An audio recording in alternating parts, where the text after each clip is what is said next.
moment of emergence, sprouting reflections, the choice to flourish, blossoming embrace, miraculous blooms, joyous harvest. With an extensive knowledge of botany, Verina is always solicitous, always smiling, and always wishing for every flower to be blessed with the miracle of life. Mushrooms 101. If you're asking about Verina, boy, you're in for a story. When asked about Verina, Riggs, leader of one of the pioneer exploration teams, always begins with these words. When she first came aboard our team, she was always by herself and didn't really talk to people. We were all worried about her since she had lost her parents. We couldn't help but feel sad for her. She was so young, but already had it rough in life. And she was such a kind girl. We loved exploring, but it's no walk in the park.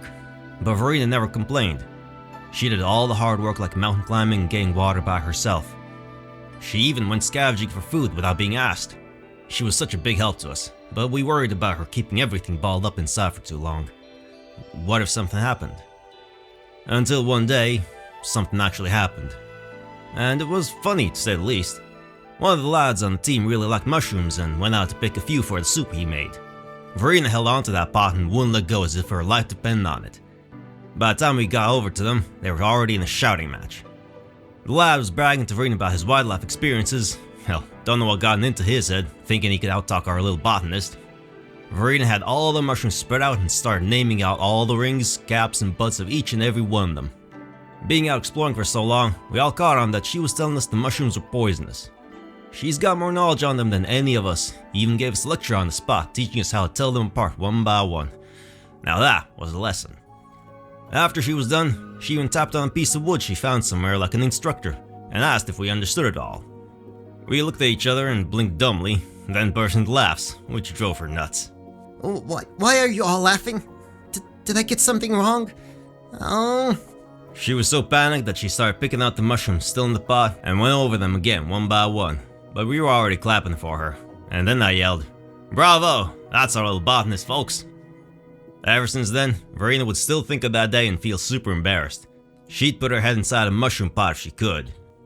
But she'd still give her opinions carefully and patiently whenever it came to anything plant related. Cultivating flowers.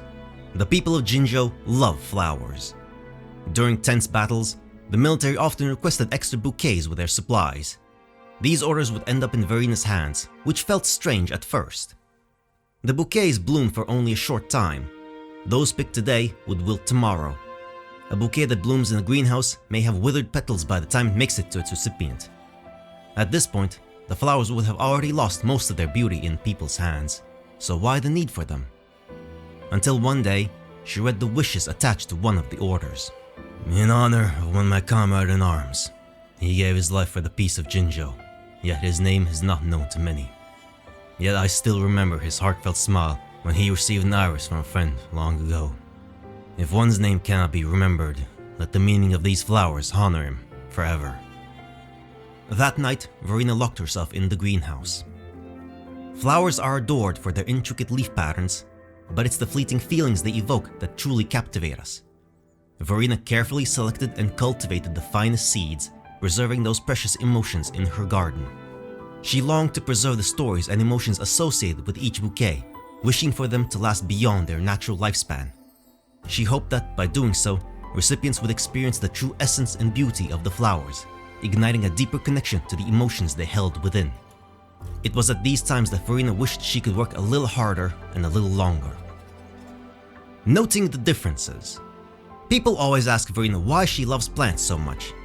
It's a question that Verina has answered countless times, but she knows that people will always start off the conversations with question after question, so each time she would give out her well thought out answer. When I was little, my mom would place 2 pieces of leaves in my hand and ask me what the differences were between them. I would reply, "Aren't they exactly the same? They came from the same tree." And Mom would shake her head. "Look closely, Verina." So I gave them a closer look, and then I realized that even though they looked the same on the outside, their veins spread out in varying directions. They drew completely different patterns. This changed Verina's perspective entirely. The differences which she had never noticed nor cared about in the past were now displaying right before her eyes.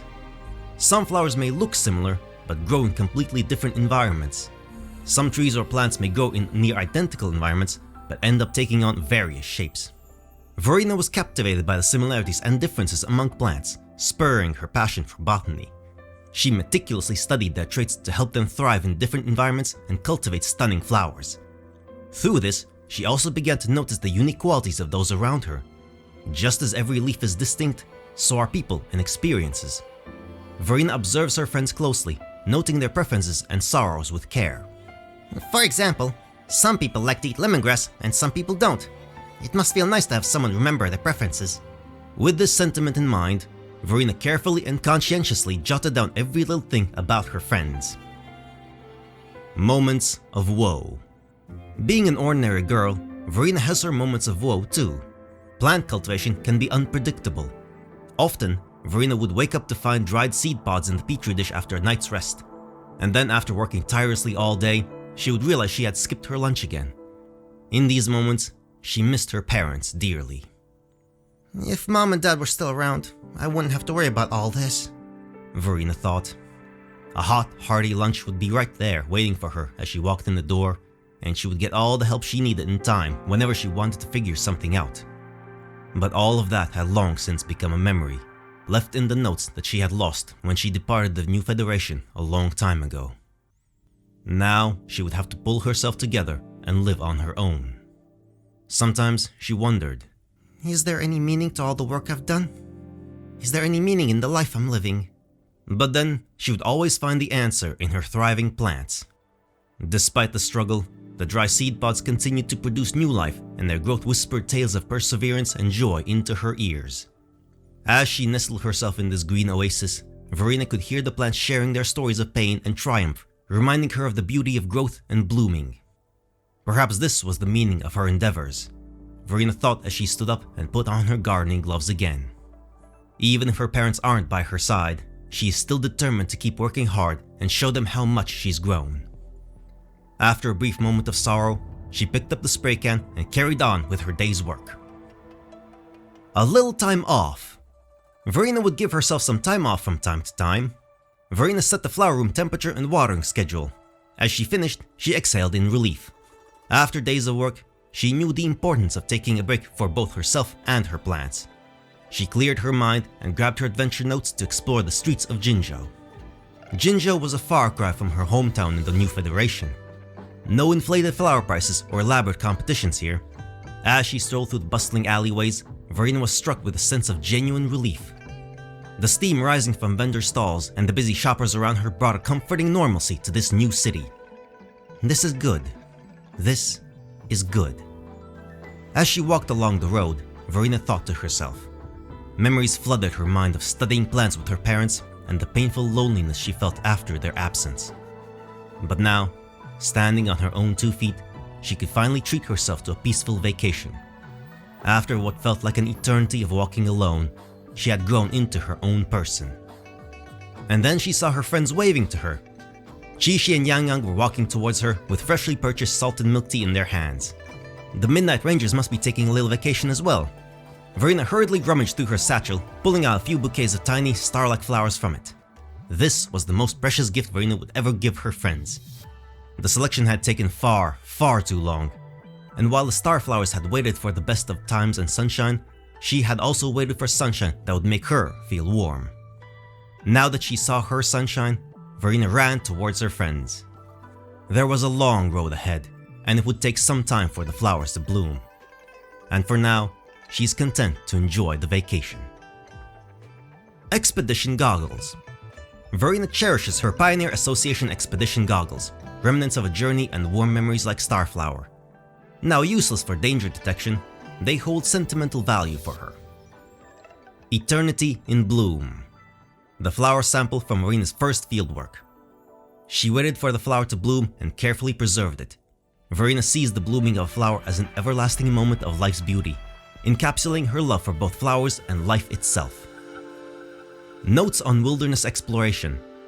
Whenever she goes out to participate in expeditions or field trips, Verina always finds shortcuts to explore or avoids lurking dangers with the help of her plant friends. Verina draws them all. Behind the small map with childish strokes are valuable lessons, proof that Verina is following in her mother's footsteps. Forte examination report. Residence ability, nature calling. Residence evaluation report, evaluation basis. Residence assessment 1916-J. According to resident Verina's reports, she has had significant exposure to botanical samples since childhood and is able to audibly detect their frequencies. The timing of her awakening is unknown. Verina's resonance frequency shows an increasing trend over time, leading to speculations that her Forte abilities will also continue to strengthen with age. The extent of this growth is still being monitored. Resident Verina bears a tassel mark below her clavicle. Following her awakening, physical changes have been noted, such as the emergence of vines on both ears and dorsal spine. These vines form a symbiotic relationship with Verina and assist in converting her resonance frequency into spectral energy for efficient storage and release during use of Forte. Additionally, Verina's resonance spectrum pattern aligns with known patterns of plant life. Strong sending reactions have been recorded during testing, yet the exact cause of Verina's awakening remains inconclusive. Analysis test samples revealed a non-conventional bell's curve with a noticeable periodic waveform. Therefore, Verina is classified as congenital resonator. Overclock diagnostic report. The waveform graph for resident Verina displays stable elliptical fluctuations in time domain with no abnormal patterns. Upon examination, all results fall within normal parameters. Resonant criticality, low with high stability. Examination reports appear to fall within normal parameters with no risk of outclocking. Annotation. Resident Verina's emotional state and volitional level are generally very stable and only fluctuate slightly and briefly when she is situated away from the natural environment. Test results indicate her symbiotic plants are capable of transmitting a special frequency band to Verina, which aids her in returning to a stable state of mind. This is a rare case in the relationship between the resonator and the symbiotic plants and serves as a useful reference for related research.